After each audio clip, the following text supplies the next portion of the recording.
cross data center replication with Couchbase server. So the focus will be of talking when you have an application, an architecture that needs to be, for example, distributed all over the world, and you want to have your data close to your user. It's one of the use cases we will talk about. And Couchbase has developed inside its server, inside the cluster, a way to copy the data from different cluster to another cluster. This is what we call XDCR, or cross data center replication. So the basics of cross data center replication, you will move the data across different clusters. So you have a cluster in Europe, a cluster in Asia, and a cluster in America.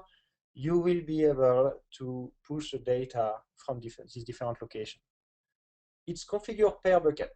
So if you are not yet familiar with Couchbase, the notion of bucket is equivalent to a schema inside your database or a namespace for all your data. So when you have configured a bucket, you can say, I want to move the data from this location, or copy the data, sorry, from this location to another cluster. And you can do that in two directions. You can, for example, having the data copy from the US to Europe, but also on the same two clusters back from Europe and to the US.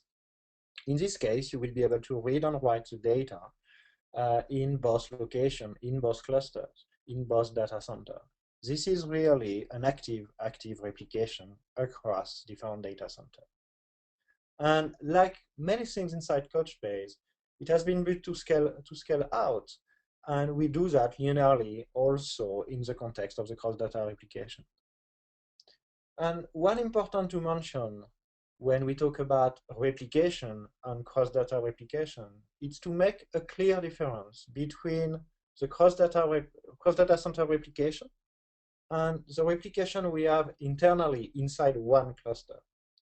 So I put together some schema just to be sure that it will be clear in the mind of in everybody's mind. If you have one single cluster, in this case, we have a 3-node cluster in the same data center.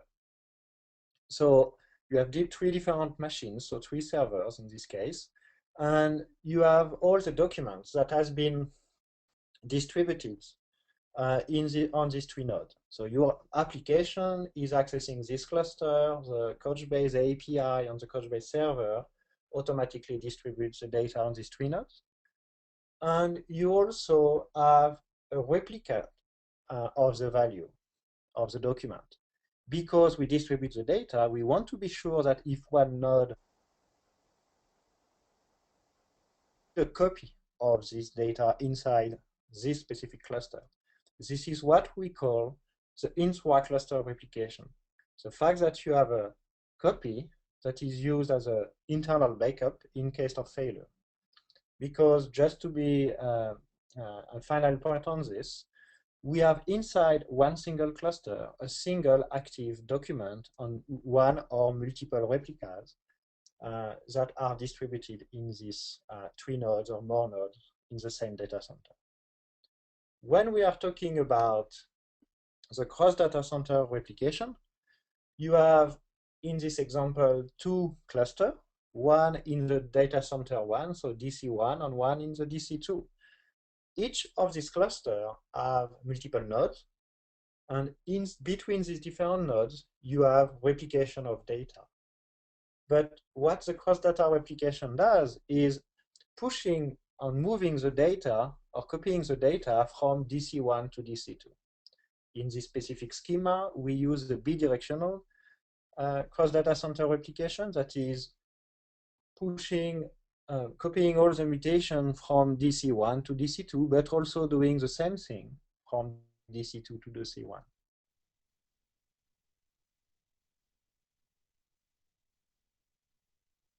So now I will really focus only on this replication. The cluster, what you can do with the cross data center replication with Couchbase and how you do that. So first of all, inside, if we look at one single node, it's important to understand when the data will be copied from your, let's say, source to the other cluster. Inside Couchbase, when your application is interacting with a cluster, interacting with your database, we always push data first in the managed cache. And if you are familiar with Couchbase already, you know that we use a memcache protocol, a very fast caching layer at the top of the persistent layer. Once it has been saved in memory, it will be eventually pushed on disk and on another node inside the same cluster. So the disk queue to move or copy the data from the memory to the disk, like that it's persisted, and the replication queue that will be push the data from memory to another cluster. It's on the disk.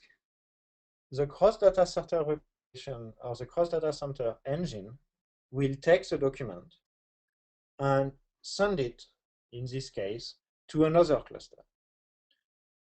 So if we look in this specific picture, we see that we have multiple copies of the same document, one in memory that has been pushed on disk, then replicated also inside another node in the same cluster. Once it's on disk, it's pushed to another cluster. So I put that also in a bullet-oriented slide like that. When you get the presentation later, you can look in detail. So return to the cache, move to another node inside the cluster, add it to the disk queue and save to the queue. Once it's done, we can push the replicate to another cluster using the cross data center replication process. So if we now move up, so instead of being on one node, let's look at really the cluster itself and the different data center. Suppose you have a social gaming, and this game, a company, and you have a very successful game where today your data center is in New York City in the US. So you have three nodes, it's working perfectly, and you want to, for many reasons, have a copy of your data in Europe. What you have to do, you just create another cluster in another data center. In this case, I use Paris as a location for my new cluster. And every time that we will push data inside the first cluster using the cross data center replication, the document will be pushed to the other cluster. So like that, you always have the same data in different locations. So you can build applications that are entirely distributed also on different data centers. And we will see the different options you have to do that. So pushing the data in the different data centers. So what are the options? So like I said, you are the cross data center replication is made at the bucket level. So you can have in one single cluster, but you can also have that in multiple clusters, multiple buckets. For each of them, you can choose if you want to use or not cross data center replication. For example, in this case, we have the bucket A that doesn't do anything with the other data center. So we don't copy any of the data from bucket A in cluster 1 to bucket A in cluster 2. Neither we do that in the other direction. In the case of bucket B, we use unidirectional cross data center replication to copy all the data that we have in bucket B and put them in bucket in cluster 1 in the bucket B in cluster 2. So all mutation you will see in bucket B will be eventually pushed in bucket B on the cluster 2. Finally, in the bucket C, we took the option of configuring the cross data center replication to do bidirectional replication. That means all the mutations that has been made in cluster 1 bucket C will be pushed and copied in bucket C in the cluster 2. And same if you add or modify or delete the document a key in bucket C in the cluster 2, it will be pushed in the cluster 1. replicated to the destination cluster. So you will always look in both cases, in single or bidirectional, you always have a source and a destination. So all mutations are replicated. If you add, if you update, if you delete something, it will be eventually pushed to the other cluster you have configured as a source, as a destination, sorry. Multiple streams internally to the cluster are working in parallel. So by default, we have 30 streams that are working, and we use the concept of vbucket internally, that is how the data are partitioned or distributed inside one single cluster. We use the same concept on the same entity or element to work with the cross data center replication. And one very important part is, especially if we look at the previous example where I have a cluster in Europe, a cluster in the US, you may have network failure. You may have to stop one cluster, or one data center will be shut down for whatever reason.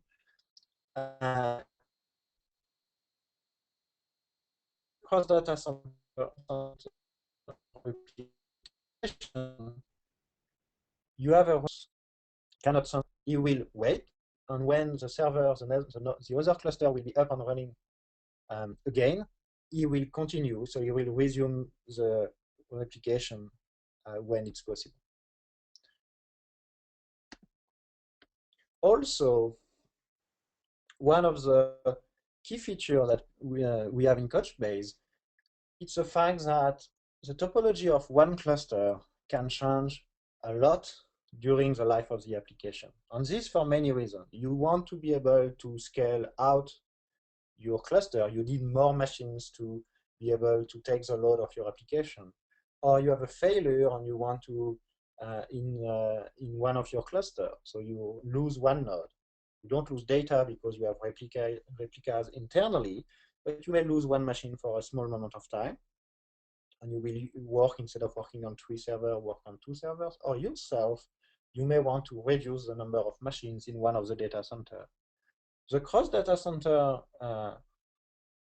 feature will automatically handle the change of topology. So if you remove node in one or multiple cluster, it will continue to work. You have nothing to do once you have configured the replication between different clusters.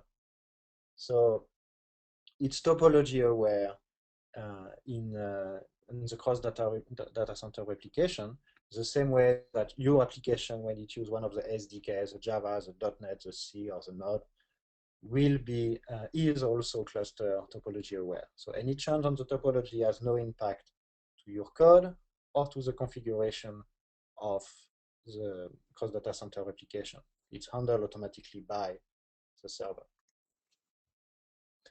Also, because we have many applications that have a very high throughput, 10,000, 20,000 operations per second, 100,000 operations per second on a specific cluster, and this may have many, many mutations.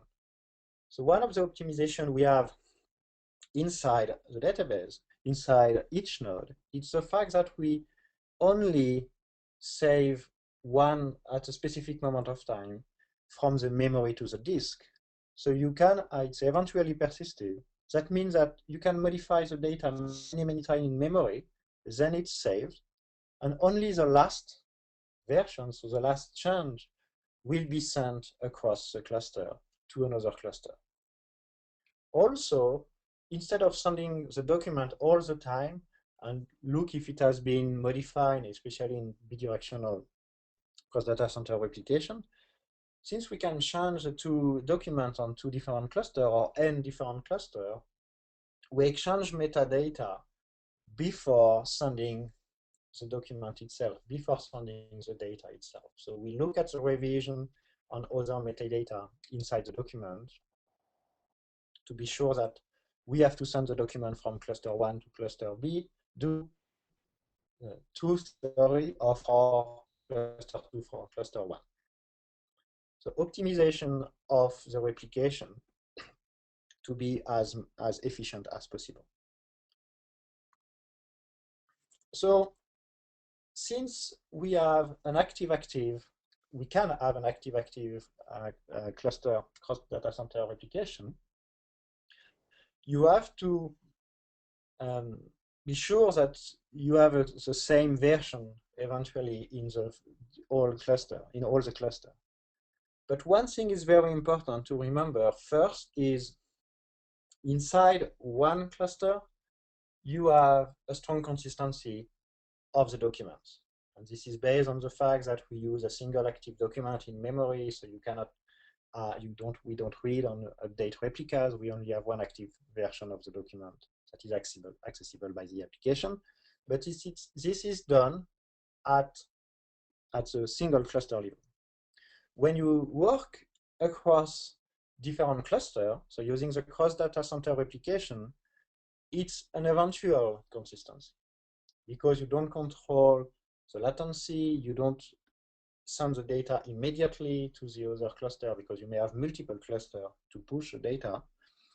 So we have some case where you have to manage a conflict because you have two different applications or two different deployments that are modifying the same documents on different clusters.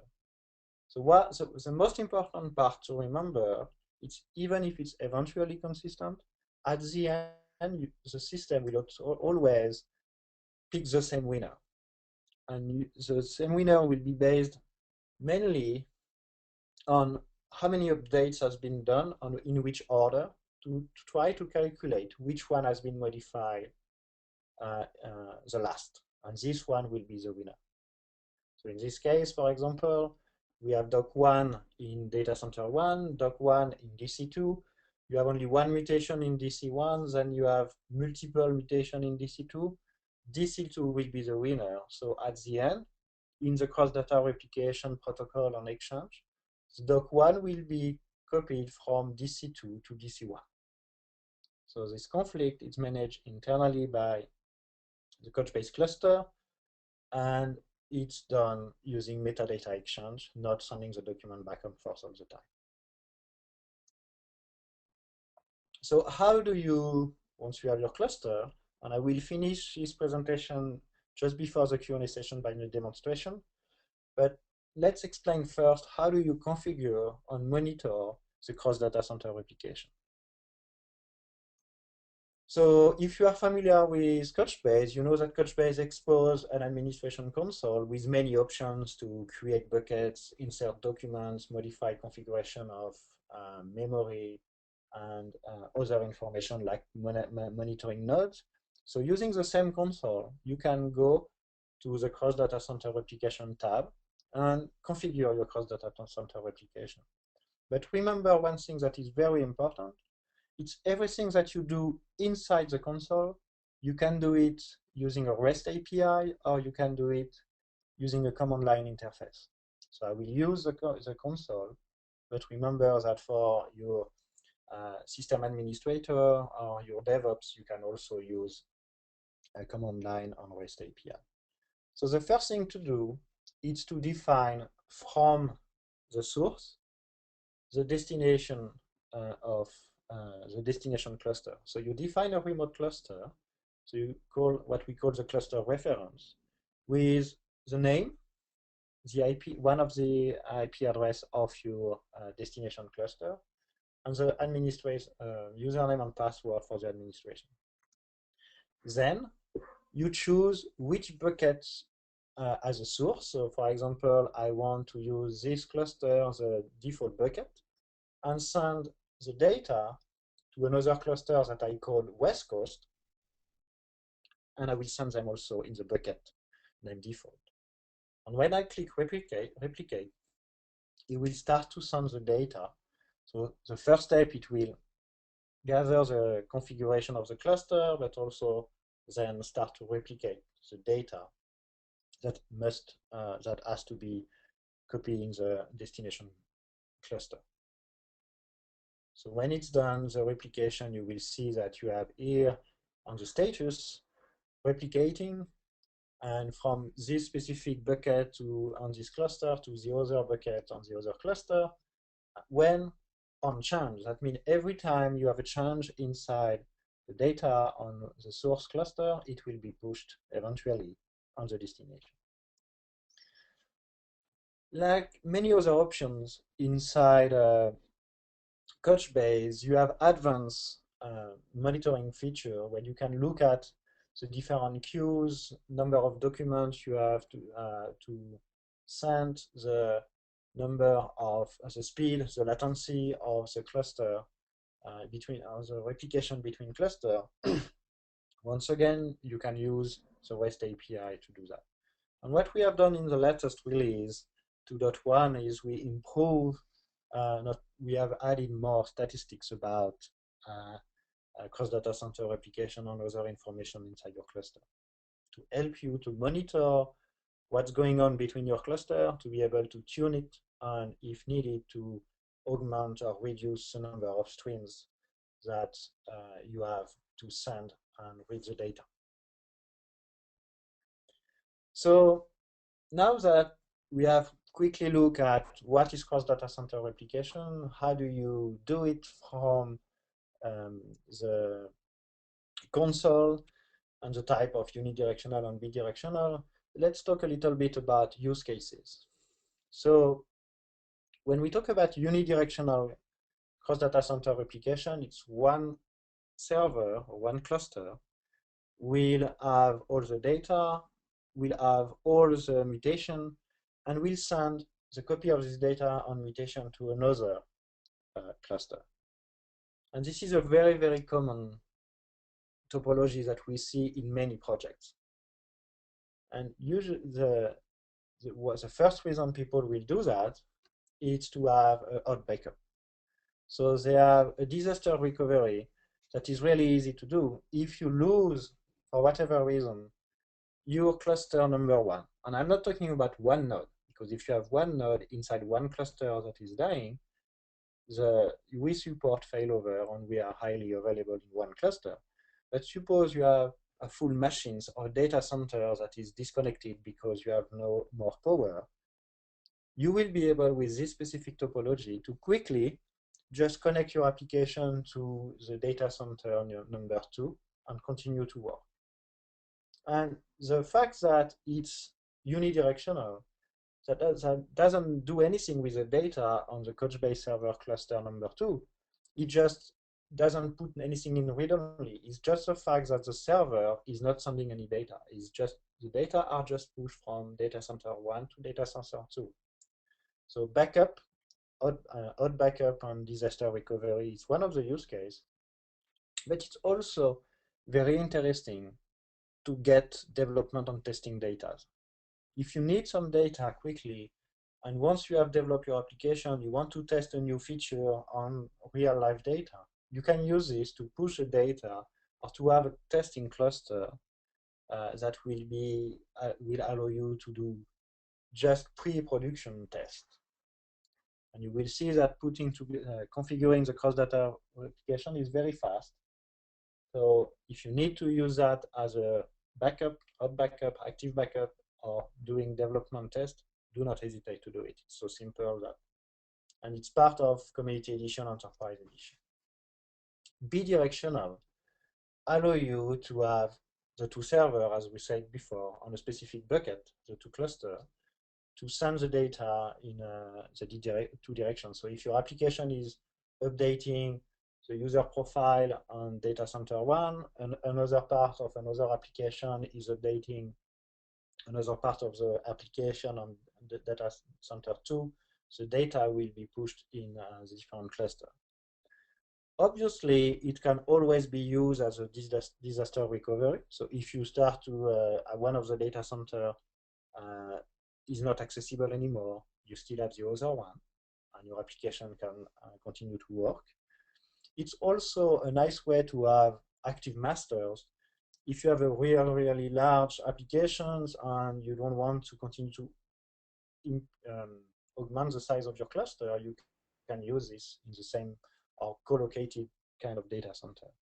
But what we see the most in the term of bidirectional cluster, it's more the data center locality.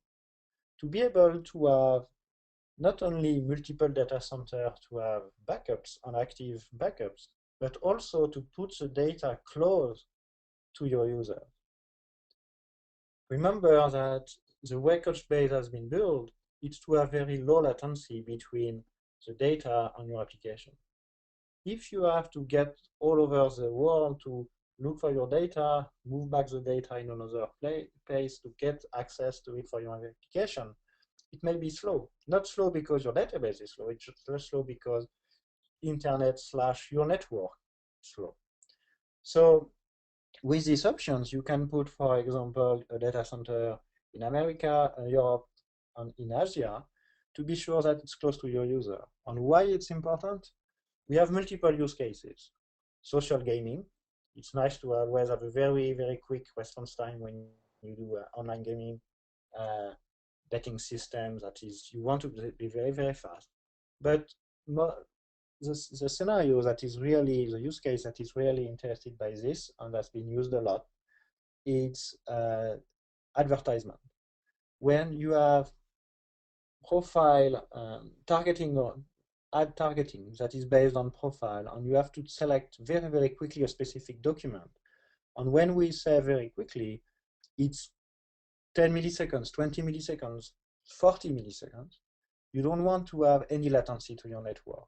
So you put the data close to where the consumer is. Like that, you can immediately take the good decision of showing or not this specific banner or showing or not this specific videos based on the profile of the user. So using the bidirectional cross data center replication, every time you will update a profile, a user activity, a new marketing campaign in one of the nodes or one of the cluster, it will automatically be pushed in the other geos, for example, be pushed automatically to Europe. We also have, depending on your needs, you may change the replication to have a first data center will push to another one data center, then to another one data center. It will really depend of the type of data you want to have and the type of operation you want to do. For example, on data center 2, in this unidirectional from 1 to 2, 2 to 3, you may want to add some specific value to the data center 2 because it's a different application dealing with a subset of the application that you have inside DC1. So you aggregate some data. Another way to see it's really the data aggregation based on different data centers. And in this case, you may find many use cases. It's something that we see more and more. Is you have, for example, in our case, regional offices, one on the West Coast, one on the East Coast, and you have many small offices, local offices that have their own database. And you want to push all the data you have in the local offices back inside the main office in the region and maybe back to another one. Another example, if you work, for example, you provide an healthcare system working in a hospital, and you want to be able to aggregate all the data that you have captured in the different hospital, pushed inside a main data center to do more analytics or to provide more data to the user, you will use this type of aggregation. The same way, because you may want also to have the information pushed back to the different offices, you can propagate the data using cross data center replication. So once again, very easy to configure. The topology that using unidirectional or bidirectional, it's based on your use case. It's based on the type of data and the type of usage you want to do with a different data center. The only thing to remember, it's eventually consistent. It will take some time, few milliseconds, but sometimes it could take few seconds or few minutes, depending on your network, depending on the availability of your cluster. So the data will be pushed, but you cannot rely on the consistency of the data. So because we see a large part of our install base using cloud infrastructure, and here I will take the example of Amazon EC2, you have to be careful when you talk about cross data center replication that the first cluster in the data center, for example, on Amazon on the east coast of the US, can see your machines when you want to push the data that are using a cluster deployed in Amazon in Europe. So be careful about the domain, the DNS, to be sure that you can resolve the good name and the good IP address. When you work with the intra-cluster communication, so the replication between the nodes in one single cluster, you will use the internal address from EC2. But when we work with the cross data center replication, you need to use the public address. So just be sure you use the different options on configuration of EC2 in this case. Also, and this is one important part, is XDCR does not use any encryption. So if you want to secure the data to be sure that nobody can look at it by capturing the network traffic, you have to create the topology yourself. For example, you can add a VPN between the different data centers. It's not something that today Couchbase is doing. You will have to do that yourself in the configuration of your network. So if we look more in detail, it's today XDCR is using HTTP protocol to exchange the data. So because we are moving data, copying data, checking the state of the document, the cross data center replication has some impact on the cluster. So that means that you need to, when you size your cluster and when you monitor your cluster, you have to know if you want or not use the cross data center replication. And if you do use it, I hope you will, just be sure that you understand the impact on your sizing of cluster. First of all, it will consume more CPU than if you don't use, because you will have many threads, so many threads internally that will check and will continuously connect to the server, send data, check the data. So if you don't have a very powerful machine, just reduce the number of streams, just to be sure that you don't consume too much CPU just doing XDCR that will impact the rest of your application and the rest of the database. Just remember that Couchbase is always trying to focus and put the priority on the interaction of your cluster to your application. So working from disk to cache, cache to your application will always be the priority. Also, because we are moving data, you have to read the data, put that in memory, send them over the network. On the destination, you have to read the data coming in and save it on disk. We are using more IOs that you are usually doing on a single cluster because you get some data in and out to work with the cross data center replication. Finally, the same, you use more IOs, you will use more memory, just because we send the data over the network, but we also use the cache to send the data before saving them. So as part of the sizing best practices you can find in our documentation, we explain that, but it's important to just know that cross data center replication will have an impact on the sizing of your cluster. And if you need more power, remember that it's very, very easy to add new nodes to your existing cluster. So if you have an existing cluster and you want to start to use it, if it's using bidirectional, maybe you will have to add more RAM or add new nodes to your cluster. So just before this Q&A sessions, I want to show you with my own cluster how to put that in place. Like that, we can then, based on this specific example on the slide, look at the question. So here I have a cluster. So if I'm using Amazon and I have a 4-node cluster that is running, so wide scale allow me to manage all my VMs. And on this specific cluster, I have 4 nodes. And you see that I have some activity on the cluster. Around 4,000 operations per second for active nodes. I have 2 buckets, and one of the buckets has 8,000 documents. So this is a beer sample and gaming sample that you have when you install Couchbase. I have another cluster, so the Chrome browser is using the cluster where today I have data. 4-node cluster. I'll switch to Firefox, and I have another cluster that has also 4 nodes. I'm not forced to have the same number of nodes. Usually, if you want to do bidirectional will be better, and do not oversize one and make a too small cluster if you have a specific destination, but you are not forced to have the same number of nodes. We'll see that we can even change that. And this node today has no activity, has one bucket with nothing into it. And if you look at the bucket itself, no activity.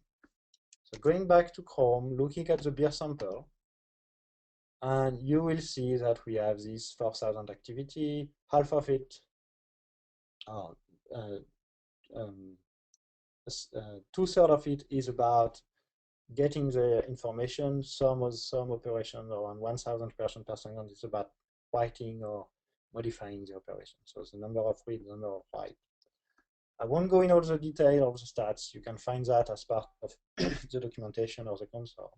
What I will do now is I want to send, because I want to have a backup of this data always available in case of failure of this specific cluster. So what I do is I go to the XDCR tab in my console, and I have to create a cluster reference to say I want to use this destination. So for this, I have to take the public IP address of my cluster. So if you look at your Amazon configuration, you have the public IP you can use.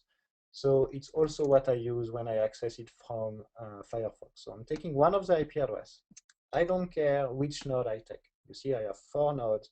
So this is a private address. But I could take any of the public address of this cluster. But I take the first one that I use, copy this address, go back to my administration console, and I call this one Europe. To this specific address, the password.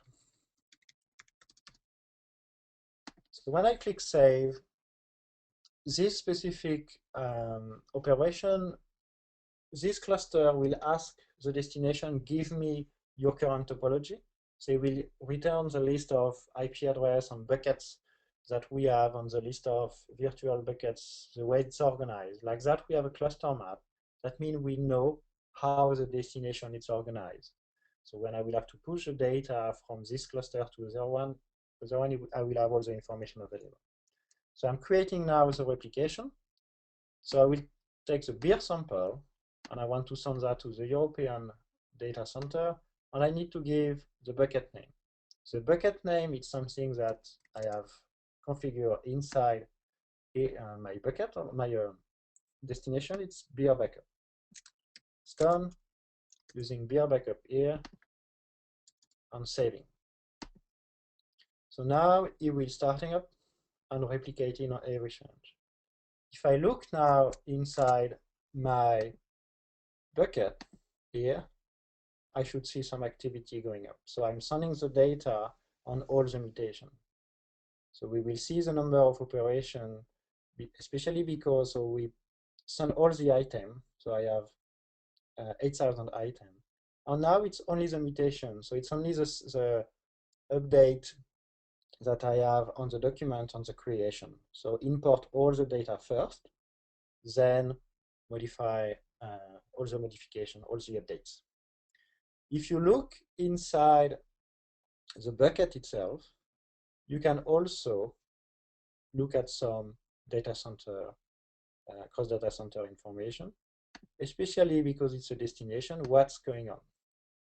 So I am in 2.0 in this case. If you are in 2.1, you will have more information on about this the cross data center replication. If I look in my source cluster, I can do the same. Go to the stats, and I will have information about outbound operation per second. So the number of mutation I have in the queue that will be sent. So in this case, I'm sending my data on all the mutation from my Couchbase in the US, in the Chrome browser, to the other one.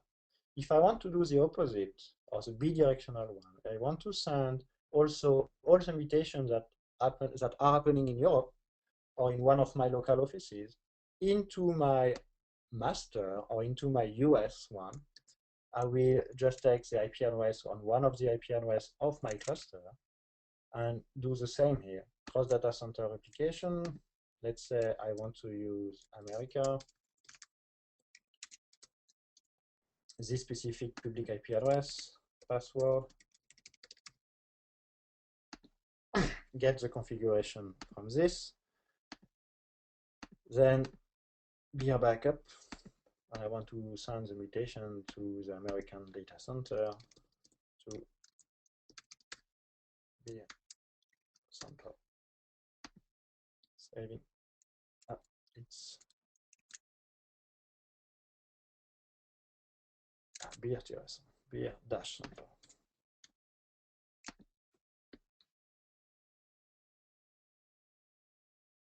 Target cluster, America. So now, every time I'm sending something somewhere in my cluster, the data will be sent to the other cluster. The last part is that I want to show you is what if I want to change the topology of one of my cluster.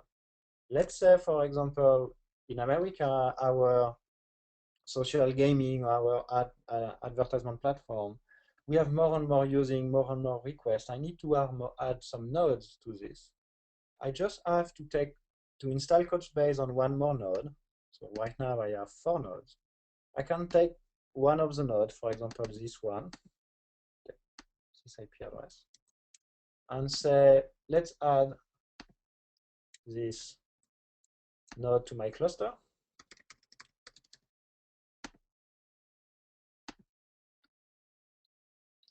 And in the way we do topology change inside Couchbase, you can add multiple nodes in one operation. So I can have, before doing any operation with the data, you can prepare the work to say, I don't want to add only one single node, but I want to add 3 or 4 nodes because I really need to scale out. And when it's done, I do rebalance. So all the data will be copied for distributed, against 5 nodes instead of against 1. But this has no impact on my destination cluster, that it's still on 4 nodes. So this ends my presentation and demonstration. So if you have asked questions, Baxter will now take control of this. Yeah, as a reminder, if you have questions, just use the GoToWebinar panel on the right side of your screen, and you can ask any questions that you have. We have a few that came in during the session, so let's get started with those first. We have some questions, Tug, about the way that documents are handled in the case of changes amongst clusters. So, for instance, what if the document has the same number of changes between clusters, but they are different changes? Which one would win? So in this case, we estimate which one is the last one based on timestamp, and we will take one of them and put that as a winner. Okay. So it's an internal process. You don't have conflict resolution inside your application. And what is there's a question about what is the window or time frame for determining, and this question is from Alan as well, what is the window for determination of multiple changes prior to persisting the data? So this one is really based, so the time frame between, so in this case, when you say persisted the data, I guess it's when you write into memory, then you persist the data on disk. It's based on many things. It's first of all, if you have many write, you have the disk queue that is responsible of taking the data out of memory, or not out, from the data to disk. If you write a lot, it can take few milliseconds. So if you have multiple change, it will just deduplicate that, then save. It's more based not on the time, it's more based on the activity you have inside your system. So if we can save very quickly, we save it immediately, or we just change it in memories and save. Okay, great. Um, Another question from Adam. Does Couchbase, when we talk about sizing of the clusters, does Couchbase recommend scaling up or scaling out in terms of machines within a cluster? For instance, should we use fewer machines with greater RAM or more machines with less RAM, or does it matter? So the I will say it doesn't matter. It depends a lot of your use case. But let's look at some specific information that could help to do that. So usually what we say, it will say if you can, it will be better to scale out with commodity servers because you can control in a better way the power you use for your database. But also, if you have only 3 big nodes, in case of failure or in case of adding new nodes, when you rebalance the data, that meaning when you move the data inside your cluster, for the same amount, same volume of data, you will have more data to move if you have small number of cluster nodes that are big, that if you have big number or bigger number of nodes with that will be have a smaller subset of the data on it. Also, it depends if you read a lot or if you write a lot, because if you read a lot, it's okay, you will have the same amount of RAM, because globally on the 3 nodes or 7, or let's say 3 nodes against 10 nodes, you will have the same total amount of RAM, so we can cache exactly the same volume of data. But if you are writing a lot, if you are working on 3 machines, you will have a less power or less thread globally to write than if you have 10 servers. Because in the case of 10 servers, you will distribute evenly the write on 10 disks instead of 3 disks. So we have different way of analyzing that inside the, the sizing plan, capacity planning. We have a very nice blog post from one of our solution architect, Perry. If you look at blog Couchbase sizing, you will find some information about that. But let's say short answer will be scaling out. That's great. A question about if a document is deleted by accident, it will be eventually deleted from all the clusters in XDCR. Is there a way to get it back? No. So the only way you will be able to do that is if you can go on the second cluster and quickly modify it first. Okay, that makes sense. Another question about, and Hans laughed at that answer to his question. In XDCR, at what point is a transaction considered committed? When you walked through and you showed, the 4 different actions that are performed by XDCR to replicate the data and then persist it to disk, is there a point where after one of those actions it's considered committed? So I think I'm not sure. So just to be sure, I will go back to one slide. So from one cluster, it's committed at end of 3. So when this document added to disk and replicated to another node inside cluster, the document is saved and persisted. Then you have the cross data center replication, and the cross data center replication will do the same on the other side, and same at the end of 3, it will be considered as persisted. Okay, But on great. the other cluster. I think that I think that addresses the question there. We had one question about what happens to XDCR if a node fails. So on node failover in say one cluster, does XDCR keep running and then rebalance across the remaining nodes, or how does that work? So the thing about the failover inside Couchbase, um, when you have failed over one node, so you move from 4 nodes to 3 nodes, it works the same way as before. On XDCR, use the same stuff. So that means you will not know that one node has failed. But if, for example, you have on the source 5 node, on the destination 4 nodes, and in the destination, you lose one node. So you are now on 3 nodes. and you don't do automatic failover or you don't do any failover. That means one part of the data cannot be saved or accessed. This is, if you look at the CAP theorem, we are CP, consistence and partition. The cross data center replication between the two clusters will say, I cannot save this data. I cannot replicate this data to the destination cluster. Once on the destination cluster, you do the failover, automatically XDCR will get back and resume the replication of the specific keys that has not been, so this subset of this document that have not been replicated. Okay.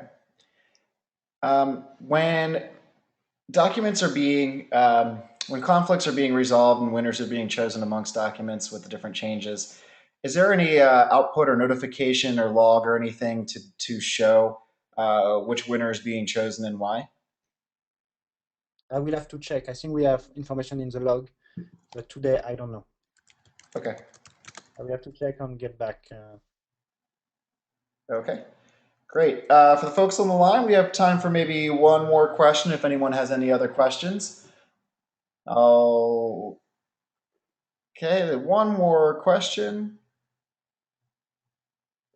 In the case of game states, I think this relates to the social gaming example you gave earlier. When using Couchbase at a single data center, it's guaranteed that game states are the same over all nodes.